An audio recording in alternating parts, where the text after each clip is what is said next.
Hello world, I'm Robin Catling and this is Write On.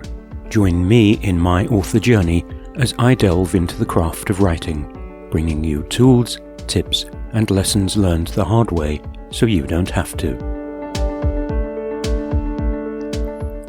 Unlock the power of imagination.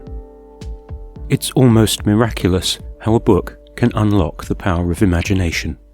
Few things fire the imagination like a story, whether you read it for yourself or someone tells you a tale. Humans are so hardwired for story, we can't help but imagine the people and events.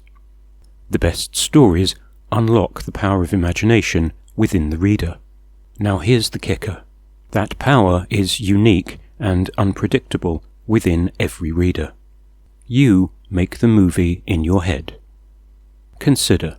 Every reader interprets the book through their own experience. No two readers, not even identical twins, have the exact same life experience. Every description, action, and line of dialogue is filtered through the reader's imagination. I like Brandon Sanderson's analogy. I write the script, you make the movie in your head.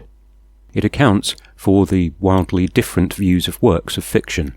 Once you hand over the script, every reader makes a different movie in their head. Some readers engage with the text and make wildly flamboyant, exhilarating experiences for themselves.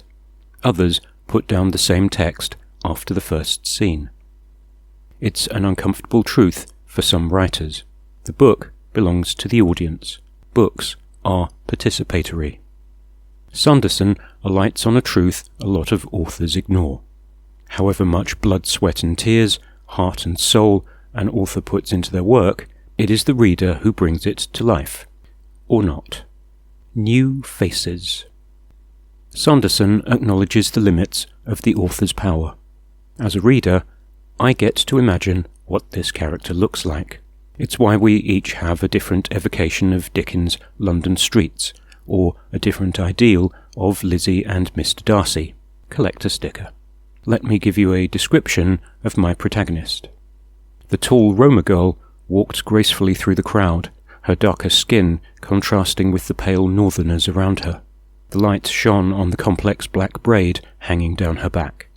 Most were struck by her deep green eyes, unknown to the brown-eyed Roma people. From that description, you're going to imagine someone very different from me.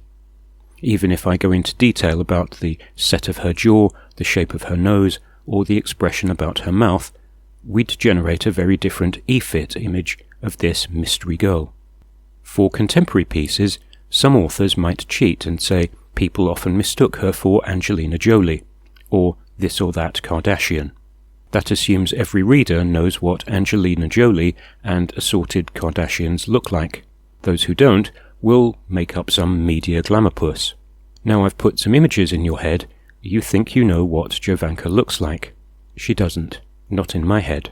Perhaps the name will conjure up yet another image of the character. What does a Jovanka look like in your mind versus a Lizzie or an Elizabeth? How about the very formal Mr. Darcy?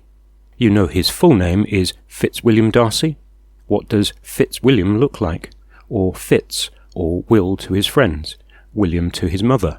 What did Jane Austen's readers imagine of the very aristocratic, beyond wealthy Fitzwilliam Darcy? How does he soften and change from the beginning to the end of Pride and Prejudice? Transfer of power. It's something every author has to understand. We don't have inception to immerse others in our dreams. When you hand over the book to the reader, when you make it immersive, it's no longer in your imagination. It's in theirs. It's out of your hands. Forget about the author's vision or the author's intention. This is your job, to unlock the power of imagination.